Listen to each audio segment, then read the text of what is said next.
I think the main moral issue is to where AI in its purest sense is the ability to make decisions, right, and to decide on data. That's what the human brain does, right? But the human brain is pretty simple. It pattern matches, so 90% of the time it just does what it did before. And AI will probably do something very similar. The challenge with AI is, and I had a really interesting conversation when I was out in Watson in New York, and I also had a very similar conversation with Google. AI is only as good as what you teach it. So if you took an AI agent, an artificial intelligence environment, and fed it, for instance, all the Nazi propaganda from the Second World War, it would believe that was right. It would give you answers, and it would come up with logic that said that was right, even though it was moralistically completely wrong and wouldn't agree. So it becomes really important about what you teach it.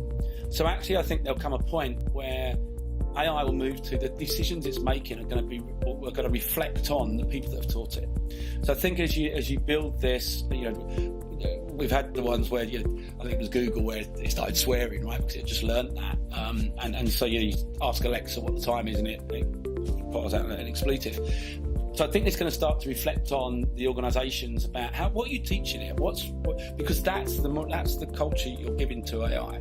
It's really a learning tool. It'll only know what you give it. It can then start to learn itself.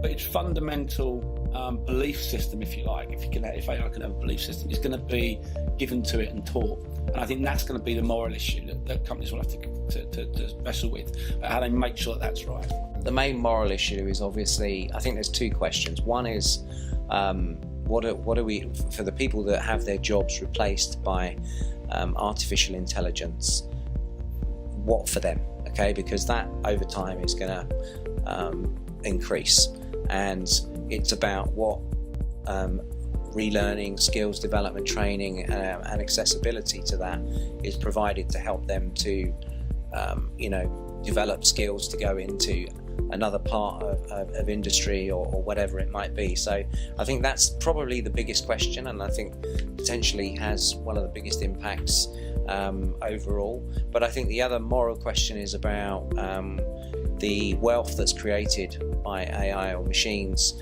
and how that's distributed. And I've read lots and lots of that, and there's many different views on that, but I think it's one that we may get bounced around this evening in the discussion. So yeah, those I would say were the two things that kind of are prominent for me.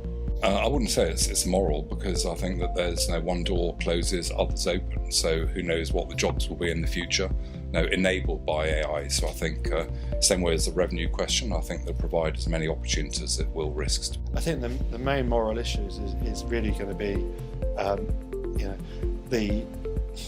this education, the level and the social standing of individuals. I think the moral issue there is, unfortunately, I do think there will be a bit of a revolution, an evolution of faith, but certainly there will be loss of jobs at some point.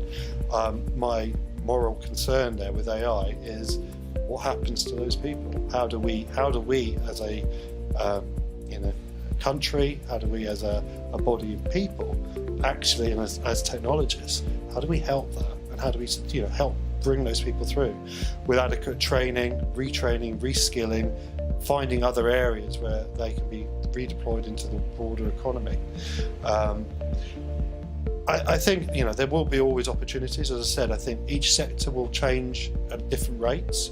So I think there will be opportunities between sectors. Some will be much slower to adopt, others will be much faster. I think that will cause a sort of a ripple effect. And what I'm hoping morally is that by the time the ripple is sort of worn out, people have reskilled and are finding work and are back into work, but just doing different types of roles, different types of jobs.